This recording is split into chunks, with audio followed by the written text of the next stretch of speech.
अस्सलाम वालेकुम my dear students, उम्मीद है आप सब ठीक ठाक होंगे। तो आज हम बात करेंगे इंडस्ट्रियल फार्मेसी के एक न्यू टॉपिक पर, जो क्या है जी एडिड सब्सटेंसेस। एडिड सब्सटेंसेस का जो टॉपिक है ये आपका एमसीक्यूज के पॉइंट ऑफ व्यू से भी काफ़ी इंपॉर्टेंट और वाइवा के लिहाज से भी काफ़ी इंपॉर्टेंट टॉपिक और सब्जेक्टिव के लिहाज से भी बहुत इंपॉर्टेंट टॉपिक है। इसमें से बच्चों आपके पास टोटल 5 से 6 किस्म के एडिड सब्सटेंसेस को डिफाइन करना और साथ में उनकी एग्जाम्पल्स लाजमी तौर पर याद करनी है। यही बच्चों एग्जाम्पल जो है वो आपसे मुख्तलिफ तरह के एमसीक्यूज में पूछे जाएंगे। किसी एक एग्जाम्पल को उठाकर वो आपसे पूछ लेगा कि इसकी नेचर क्या होती है, तो फिर उसका आपने आंसर करना होगा। तो बच्चों थोड़ा सा ज़रा ना गौर से इस टॉपिक को आपने तैयार करना है। सबसे पहले हम बच्चों बात करते हैं कि जब भी हमको डोजी फार्म बनाते हैं तो डोजी फार्म में हम डालते हैं, उसको हम कहते हैं API एक्टिव फार्मास्यूटिकल इंग्रेडिएंट, जिसको हम नॉर्मल रूटीन में सॉल्ट भी कहते हैं या ड्रग भी कहते हैं, जिसका कोई ना कोई अफादियत होती है जो हमारे बीमारी के इलाज में मदद देता है। इसके साथ साथ बच्चों नाना प्रोडक्ट में उस मेडिसिन में API सिर्फ नहीं डाला जाता, तो उसके अंदर और भी बहुत सारी चीज़ें डाली जाती है जिसको हम एक्सीपिएंट्स या इजाफी अज्जा भी कहते हैं बच्चों। इनके कुछ नाम्स होते हैं जी।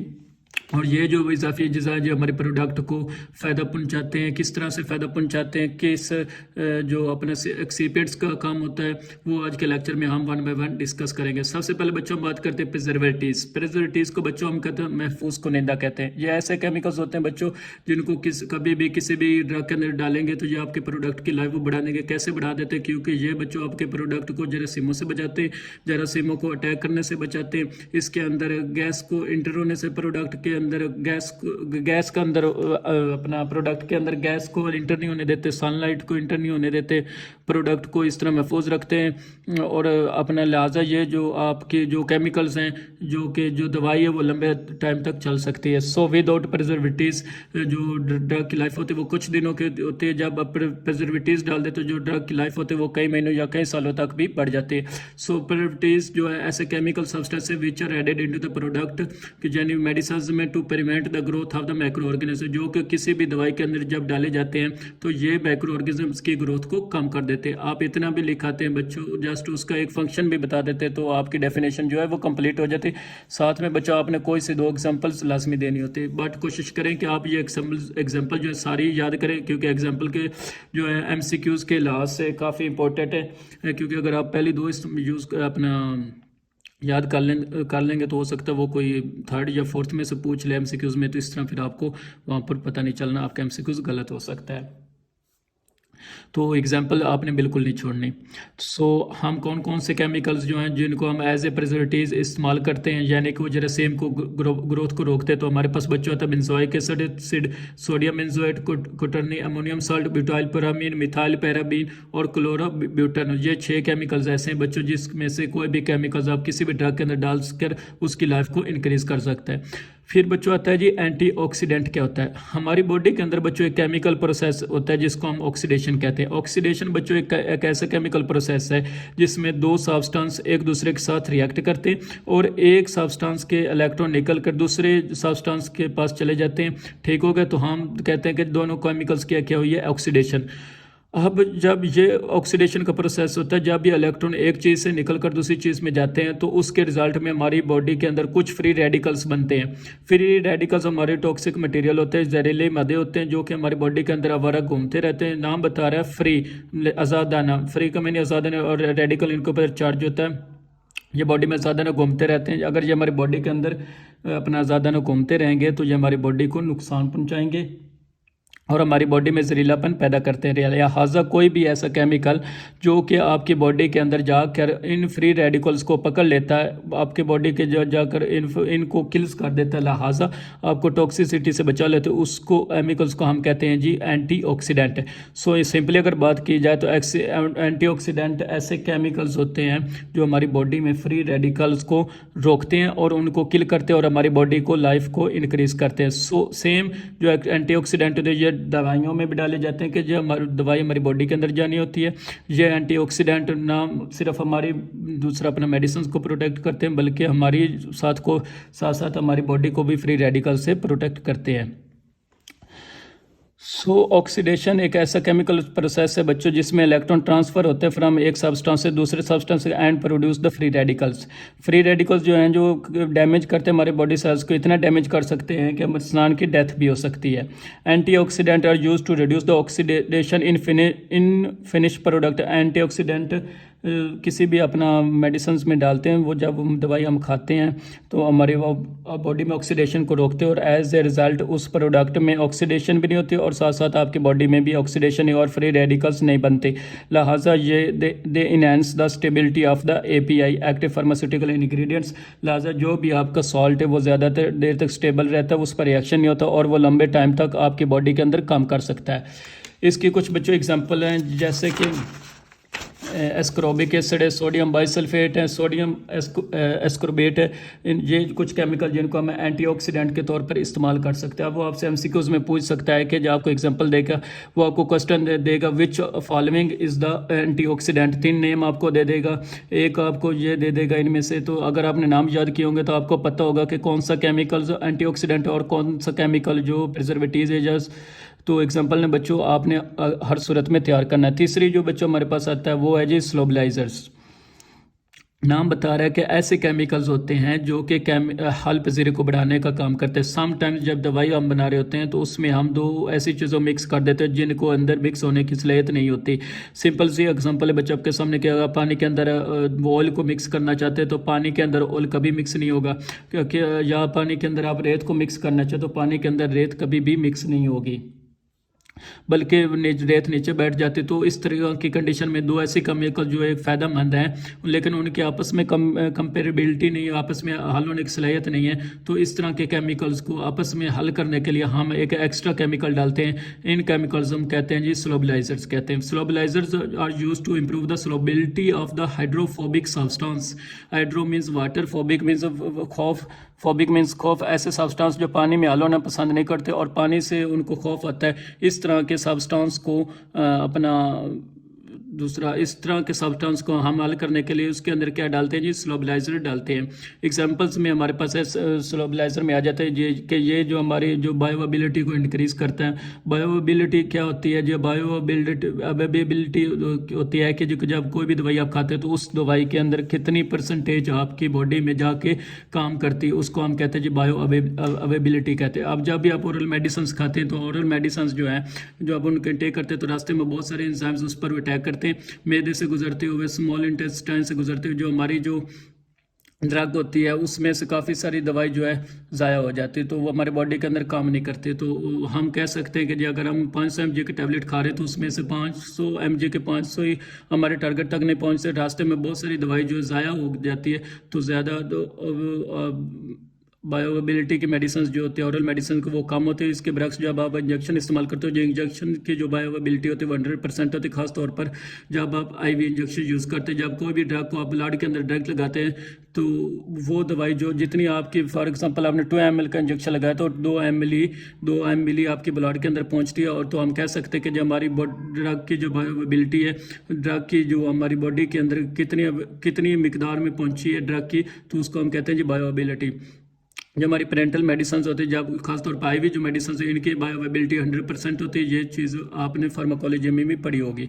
अब कौन कौन से ऐसे केमिकल्स होते हैं जिनको हम स्लोबलाइजर के तौर पे इस्तेमाल करेंगे तो हमारी चीज़ों को हल करने में मदद करेगा। अल्फा जो अल्कोहल है, साथ साथ कॉर्न ऑयल, इसको भी हम एज ए स्लोबलाइजर इस्तेमाल करते हैं। ग्लिसरीन है, प्योरीफाइड वाटर है। तो इसके अलावा स्लोबलाइजर के जिसमें को हम ग्लिसरीन का इस्तेमाल करते हैं, प्योरीफाइड वाटर का इस्तेमाल करते हैं, मिनरल ऑयल का इस्तेमाल करते हैं। मतलब कि एक कंप्यूल टाइप होता है जिसको वाटर के तौर पर वाटर होता है जिसको हम स्लोबलाइजर के तौर पर इस्तेमाल करते हैं। वाटर फॉर इंजेक्शंस जो होते हैं उसको भी हम एक स्लोबलाइजर के तौर पर ही इस्तेमाल करते हैं और अपना मेडिसिन की स्लोबिलिटी को इंक्रीज कर सकते हैं। कोई 2 ऐसे केमिकल्स को मिक्स कर सकते हैं जो आपस में मिक्स नहीं होते। फोर्थ में हमारे पास आते हैं, लास्ट में फोर्थ पे हमारे पास सस्पेंडिंग एजेंट क्या होता है ये पढ़ेंगे बच्चों। जब भी हम कोई ऐसी 2 चीज़ों को मिक्स करते हैं जो आप एक दूसरे में हल होने की सलाहियत नहीं रखती, जिसमें से एक चीज़ लिक्विड होनी चाहिए और दूसरी चीज़ आपके पास सॉलिड होनी चाहिए, जैसे कि रेत और पानी। रेत हमारे पास सॉलिड है, पानी जो है हमारे पास वो लिक्विड। अगर हम दोनों को मिक्स करेंगे तो दोनों आपस में मिक्स होने की सलाहियत नहीं रखती। तो इस तरह की दोनों ना हल होने वाले लिक्विड और सॉलिड को आपस में मिक्स करने के लिए जिन केमियाई अज्जा का इस्तेमाल करते हैं उनको हम कहते हैं जी सस्पेंडिंग एजेंट कहते हैं। सस्पेंडिंग एजेंट डालेंगे तो जो हमारी रेत जो है वो हमारे पानी के अंदर मिक्स हो जाएगी। ये हमें एक जनरल सी एग्जांपल दी है। इसी तरह से हमारी जब भी हम दवाई बना रहे होते हैं, मेडिसिन बना रहे होते हैं, तो कुछ लिक्विड्स ऐसे होते हैं जो कुछ खास किस्म के सॉलिड्स को अपने अंदर अपना हल होने की सलाहियत नहीं रखते। तो इस तरह के लिक्विड को अगर हमने सॉलिड के साथ मिक्स करना है तो हमने उनके अंदर कुछ केमिकल्स डालने पड़ते हैं। उन केमिकल्स को हम कहते हैं जी सस्पेंडिंग एजेंट कहते हैं। इन केमिकल्स को डाल के जो दवाई बनती है उनको हम सस्पेंशन कहते हैं। सस्पेंशन एक ऐसा लिक्विड प्रिपरेशन होता है जिसको हम ओरली इस्तेमाल करते हैं। ये मोस्टली बच्चों सिरफ की तरह होता है। फ़र्क सिर्फ ये है कि जो सिरफ होता है वो एक क्लियर सोल्यूशन होता है, जो कि सस्पेंशन होता है वो क्लियर नहीं होती। वो एक आप कह लें कि उभरन सा सोल्यूशन जिसके अंदर पार्टिकल्स मौजूद है, तो सॉलिड पार्टिकल्स जो वो इधर उधर घूम रहे होते हैं, सेटल डाउन नहीं होते, नीचे नहीं बैठते, बल्कि वो पूरी की पूरी जो आपकी लिक्विड है उसके अंदर घूम रहे होते हैं, सस्पेंड कर रहे होते हैं। सस्पेंड का मतलब खड़े रहना, घूमते रहना, उनको हम सस्पेंडिंग एजेंट कहते हैं। सो सस्पेंडिंग एजेंट जो हैं वो हमारे इस तरह के प्रोडक्ट को तैयार करने में मदद करते हैं। इन प्रोडक्ट्स को हम सस्पेंशन कहते हैं। जब भी हम सस्पेंशन बनाते हैं तो उसके हम ऊपर हम मेंशन करते हैं शेक वेल बिफोर यूज़ के। जब भी आप इसको इस्तेमाल करें तो उसको पहले से अच्छे से हिला लें ताकि आपकी मेडिसिन अच्छे से आपस में मिक्स हो जाए। तो सस्पेंडिंग जो एजेंट, तो कुछ एजेंट्स नीचे बैठने शुरू होते हैं। जब वो नीचे बैठना शुरू हो जाते हैं तो जब आप दवाई को पीते हैं तो जो पहली आपने चम्मच पियेंगे तो उसके आपके इंग्रेडिएंट्स डिफरेंट होंगे। जो आप आखिरी चम्मच पियेंगे तो जो बिल्कुल नीचे दवाई में बैठी हुई सस्पेंडिंग एजेंट को कुछ नीचे बैठे होंगे, तो वहाँ पे आपके पास केमिकल्स जो हैं वो बॉडी के अंदर ज़्यादा, जो उससे आपकी डोज ख़राब हो सकती है, आपके बॉडी को नुकसान पहुँच सकते हैं। इसलिए जब भी आप सस्पेंशन बनाएंगे बच्चों,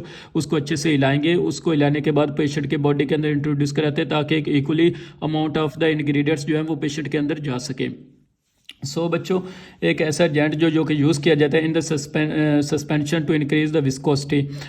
सस्पेंडिंग एजेंट बच्चों बेसिकली क्या करते हैं, जो सस्पेंशन होते हैं जिसके अंदर लिक्विड और सॉलिड है जो हल नहीं हो सकते, उन दोनों को मिक्स करने के लिए यूज़ होते हैं। ये केमिकल्स जो हैं ये मोस्टली शुगर्स होती हैं। जो शुगर्स जो हमारे पास होते हैं, जैसे आपने फार्माकोग्नोसी फर्स्ट ईयर में पढ़ा था कि गम अकेशिया हो गया, गम ट्रेगागैंथ, ये शुगर्स होते हैं। ये शुगर आप किसी भी चीज़ में डालेंगे तो वो चीज़ की थिकनेस को या उसकी विस्कोसिटी को या गाढ़ेपन को बढ़ाने का काम करता है। सस्पेंडिंग एजेंट जो हमारे प्रोडक्ट की थिकनेस को इंक्रीज करते हैं, विस्कोसिटी को इंक्रीज करते हैं, वो पानी के निस्बत जो हमारे प्रोडक्ट होता है वो काफ़ी गाढ़ा या थिक हो जाता है। Of the continuous waste, continuous waste वो होता है बच्चों जो ज़्यादा मिकदार में आप इस्तेमाल करते हैं। जैसे कि हम सॉलिड और पानी को मिक्स कर रहे हैं और पानी आपने ज़्यादा मिकदार में इस्तेमाल कर तो पानी कहलाएगा कॉन्टीन्यूस फेस। और जो सॉलिड कम मिकदार में यूज़ कर उसको हम कहेंगे जी सस्पेंडेड फेस। तो so that the particles remain suspending for long term के, यानी कि जितना आप गाढ़ा सोल्यूशन बनाएंगे आपके जो अपना पार्टिकल्स वो उतनी देर तक उस सोल्यूशंस के अंदर तैरते रहेंगे, नीचे नहीं बैठेंगे। They are used as a thickening agent. Suspending agent को दूसरे लफ्जों में थिकनिंग एजेंट भी कहते हैं। ये बच्चों आपके एमसीक्यूज आ सकता है कि जी which of the following is called the thickening agent.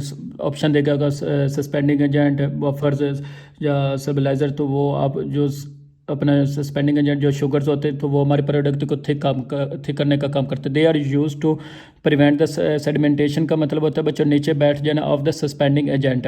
Suspending agent का मतलब ही यही होता है कि वो सस्पेंड रहे, हवा के अंदर घूमते रहें, नीचे ना बैठने, या हमारे प्रोडक्ट के अंदर घूमते रहें, नीचे ना बैठें।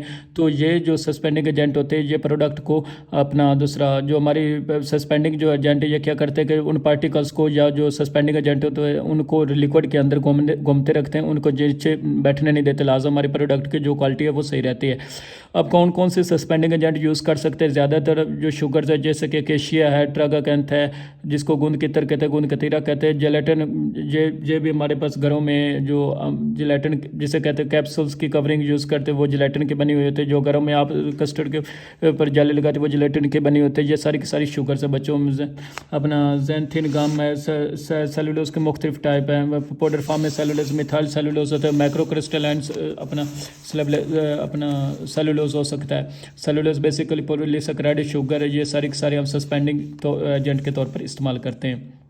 देन बच्चों हमारे पास फिफ्थ जो आता है एडिक्ट सब्सटेंस आता है वो उसको हम कहते हैं बफर।